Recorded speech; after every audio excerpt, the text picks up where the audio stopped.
can't have that. Come here. Yeah, well, I dare say I'll survive. You've been drinking. No, I haven't. Yeah, well, not really. You have, though? Well, just a couple. A couple? Yeah, with Dad at the motel. Nice. He was telling me you'd been talking to him. Practically non-stop, yes. About leaving. Why did you do that? Well, we happened to be talking about the rotten weather. Yeah, that's what it was. And I said you wouldn't catch me staying around here if I could be lolling around in all that lovely sunshine. Yeah, well, don't go pushing it, eh? Wouldn't dream of it. Because Daddy tends to take what you say as gospel. Rubbish. Oh, but he does. Sets great store by it. In fact, he was seriously considering leaving. So I had to talk him out of it. And how did you do that? Told him I was resigning the force. You what? Seemed to do the trick. But you're not, though, are you? Ah, but he doesn't know that, does he? What exactly are you going to do, Ashley? Well, I haven't got all the pieces together yet, so I can't answer that specifically. What's up? I've gone all cold inside. Right, I'm off. Those are the dining room reservations for tomorrow, okay? Right, thank you. Oh, hello. Did we enjoy our dinner, did we? Just because I had dinner with an old flame of yours doesn't mean that he's flickering up to be a new flame of mine. You'd be welcome. Mind you, Paul can be quite amusing when he doesn't try too hard. Yes. Well, it didn't amuse me when it didn't try too hard. C'est la guerre. Hey, are you going back to Chimneys? Because I could do with the lift. Oh, I don't quite know what I'm doing yet. You don't happen to know where David disappeared to, do you? I didn't know he disappeared. Oh, he's here. Oh, knew you'd do it. I have no idea what you are prattling about. Go to bed. I have an idea what it's all about. Darling, can you take that for me? I want a word with this one. In the office, if you don't mind.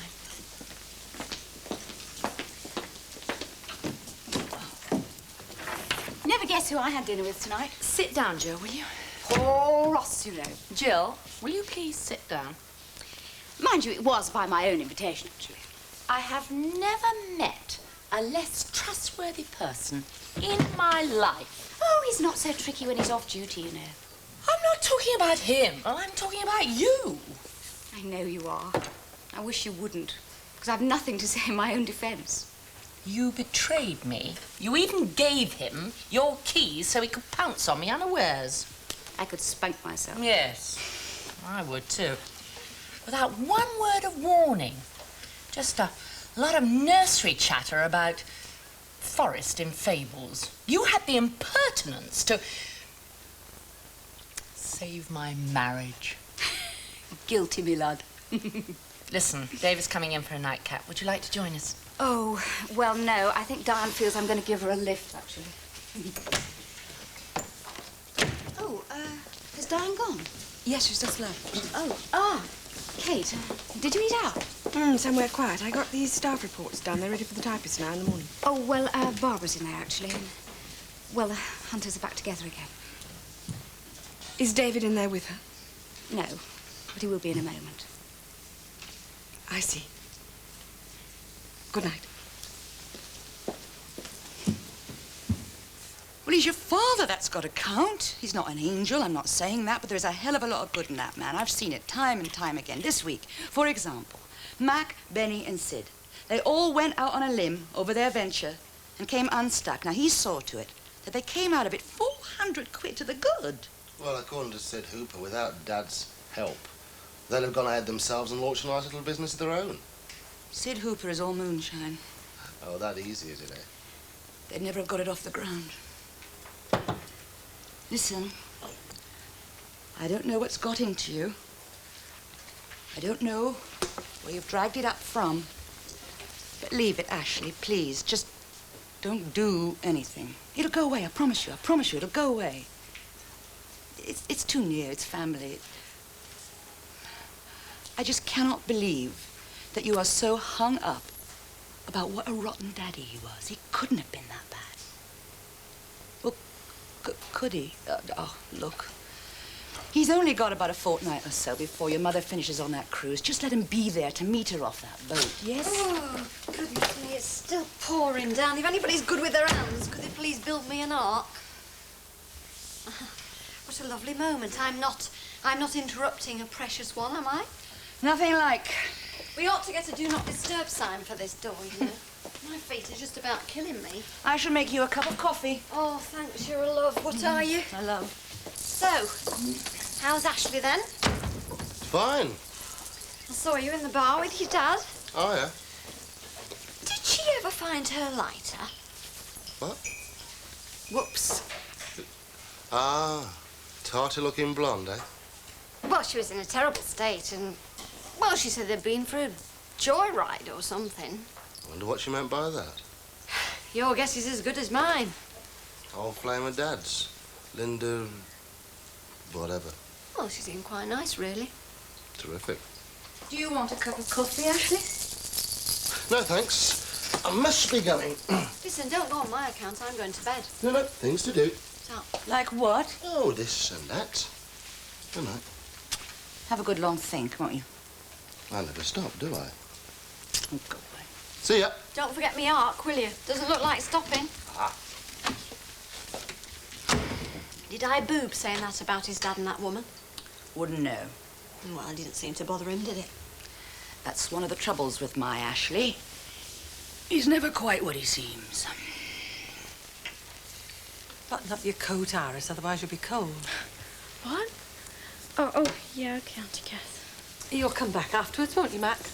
Nobody should be getting back to work. Oh, I'd like you to. They wouldn't expect you to be back for an hour or two, would they? No. It's all right, florist friend. Oh, no. I said no flowers. Hello. Oh, thank you very much. Thank you, bye-bye. Just a few roses, Kath. His favourite. I've forgotten something, Mum. There. You're here, Mum.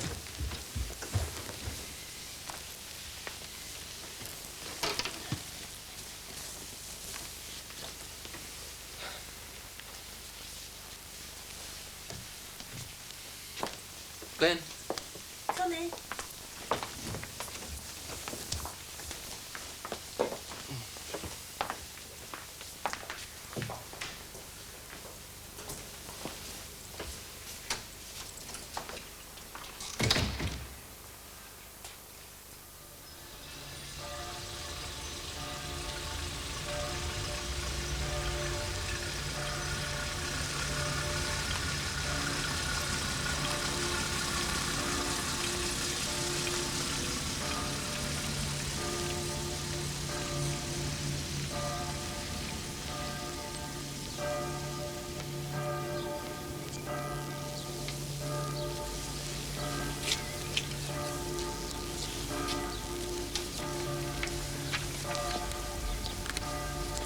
I am the resurrection and the life, saith the Lord. He that believeth in me, though he were dead, yet shall he live. And whosoever liveth and believeth in me shall never die. We brought nothing into this world, and it is certain we can carry nothing out. The Lord gave, and the Lord hath taken away. Blessed be the name of the Lord.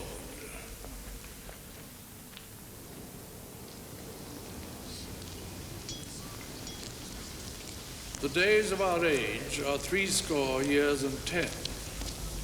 And though men be so strong that they come to 80 years, yet is their strength then but labour and sorrow. So soon passeth it away, and we are gone. Comfort us again now after the time thou hast plagued us, and for the years wherein we have suffered adversity.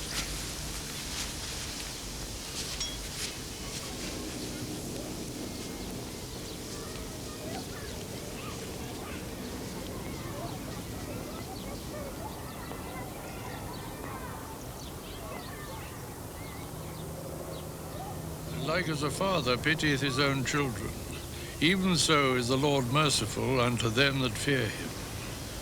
For he knoweth whereof we are made. he remembereth that we are but dust. The days of a man are but as grass, for he flourisheth as the flower of the field. For as soon as the wind goeth over it, it is gone, and the place thereof shall know it no more.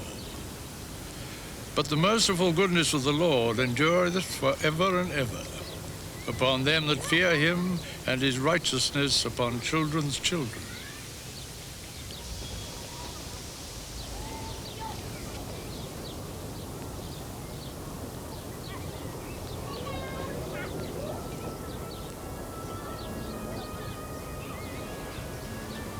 Forasmuch as it hath pleased Almighty God, of his great mercy, to take unto himself the soul of our dear brother, we therefore commit his body to the earth.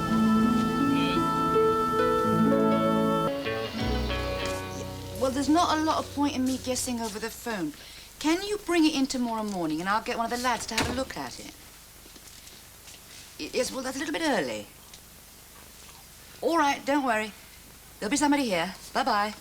That's going to please someone. Well, what's up? Starting work at 7:30 in the morning. Oh, dear. Sydney!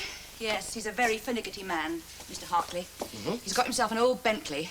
He's not allowed to hiccup, even. Huh. Sydney! Mac? Benny! God, it's all action, this place, isn't it? Well, you know where Mac is, don't you? Hmm? He's on the funeral. Oh, of course he has. I forgot all about it. I should have shown my face, I suppose. Did you know him well, then? Not particularly. No. I think they wanted a quiet family, do. I was thinking of going myself, but, well, I put out some feelers, and that son-in-law of theirs, Kevin, is it? He seemed to leave it up to me, so I thought, well, that's not too encouraging, is it? Poor old Kath, eh? Mm. Oh, did you call me? Yeah, where is everybody? Oh, they're all out. Yes, but where? Well, Mackie gone the funeral. I know where Mac is, but where's Sid? He gone to take the car back. What car? The car he'd been working on. That's the first I've heard of it. What was he doing? Respray. We haven't got a respray booked in, even.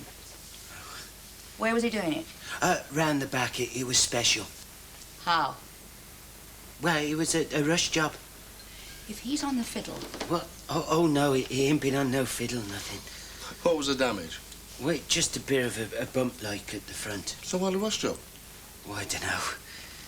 And who was he doing it for? Well, he didn't say. But I know the bloke who brought it in, yeah. Oh, good. And who was that, then, Betty? Your dad. Very kind of you to come, Mr. Jenkins. No, not at all. Least I could do. We were all very fond of dear old Arthur, you know. One of the best. I thought... The service. Very nice. Hit just about the right note, I thought. Yes, that's what I thought. Sorry. Vicar spoke very well, didn't he? Yes, he did. You know, it was almost as if he'd known him. He did know him. Really? I should never have thought Arthur was much of a churchgoer. Sherry, Mrs. Brownlow. Go on. Warm her up. You must be frozen standing in that churchyard. Drafty places at the best of times. Mr. Jenkins. Oh, thank you. Dry, if I may. No dry. Sweet this side, medium that. Oh, splendid. The table looks wonderful, Mrs. Hooper. You have worked hard. I've done more funeral teas than I care to remember. Do you think there'll be enough to go round? Should be, if they're not all like him. Who? Him over there. Hasn't taken his eyes off the veal, ham and eggs since he got here. I don't even know who he is. I think he must be somebody out of Arthur's office. You all right, love? Yeah, I'm a lot better now, Mum. And mine soon gets back to normal, eh? Yeah. Oh, I wish I hadn't broken down in the church. I'd made up my mind I wasn't going to, you know, but... Yeah, well, everybody was a bit choked blood. Don't think anybody else noticed, anyway. I just nearly set Mum off. You know, she was marvellous. I know. You didn't mind about the roses, did you, Kath? It always seems so bare without flowers. Well, Arthur always said it was a waste, you see. Give them to people while they're alive and they can appreciate them, but... Anyway, never mind. They look lovely. Just right. We could do with another bottle of this medium, Ron. All right. Can you manage? Yeah. Do you think you'll be staying over for a bit then, Ron? Oh, just as long as it takes to sort things out. It's great to have you back. Honest, I mean that. Thanks, Maeve. Aye, that's your third. Who's counting? There's only so many bottles, you know. I need something to cheer myself up. I hate funerals. This one should have been for me, you know. Touch and go, the doctors said. By rights, I should never have come out of that hospital alive. Nothing short of a miracle you weren't at my funeral months ago. I don't think I'd have bothered. That's nice. Well, you wouldn't have left me anything in your will, would you? Yeah. I wonder, has she said anything? Who? Well, Kath, about, you know. Ah, he was a very careful man. Must be something. She'll have his pension from the civil service, of course. And the insurance, this house, too. Nearly paid for, by all accounts. If I was her, I'd pack up and go on a cruise. So glad you stayed, Mac. Would you be all right, Kath? Oh, yes, I'm over the worst. It was today I was dreading, you know, but now I feel closer to him somehow. Ron, you'll be staying on a bit longer, I presume. Oh, I hope so. I shan't ask him, mind. I mean, he's got his own life to live, his job to think about. No, I'll be all right, Mac. I mean, I'm very lucky, really. I've got Kevin and Glenda, and you as a neighbour, friends at the motel, good job. You'll be all right, Kath. Yeah. I know. I think I'm so... Are you going to hound him on every single thing he does? It's worth checking into, that's all I said. Why do you have to make that connection? Because if a car's got a dent in it right now, I'd like to know how come. Oh, I could give up on you. Yeah, well, I don't give up on anything. You've spoken to him about that hit and run, haven't you? So? Well, did he sound like a man who had a terrible secret? No, what's that supposed to mean? He's not the sort to go around wringing his hands in despair, is he, eh? He can mow down a whole bus queue and drive on smiling. Ashley, that is absurd. That's the way of saying things. Look, actually what I do, I'll find out whose car it is, check into it, and go and see Mac and Sid. Ask them what it was like when it was brought in. And if everything is clean as you seem to think it is, then I shall come back straight here on bended knee, apologise for having such dreadful thoughts. That do you? On bended knee. Listen, I'm going to be late back tonight because we're short-staffed. No one. Well, you know, Kath and Glenda. Oh, yes, of course, I'm sorry. Hey, do you want to lift in? Oh, Ashley, that's like music to me, as it is. Oh, just a minute. What? You know that woman we were talking about, the one with my dad the other night? You said she used the word joyride? Now, what was that again?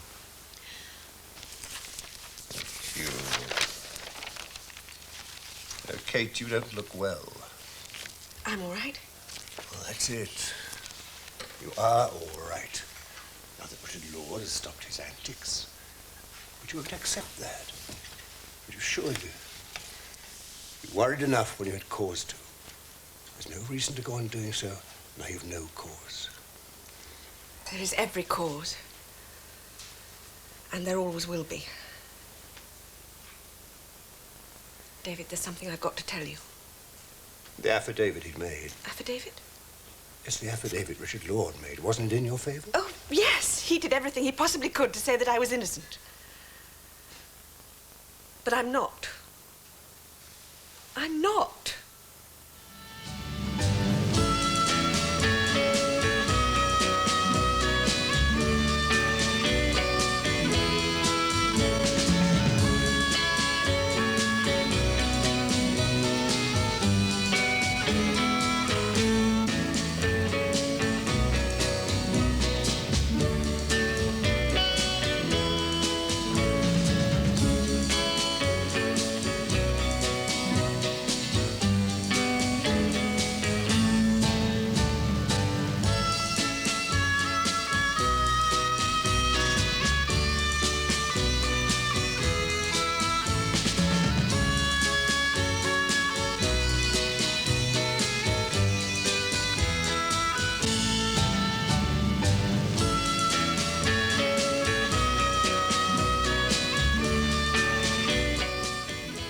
I was there when Tony died.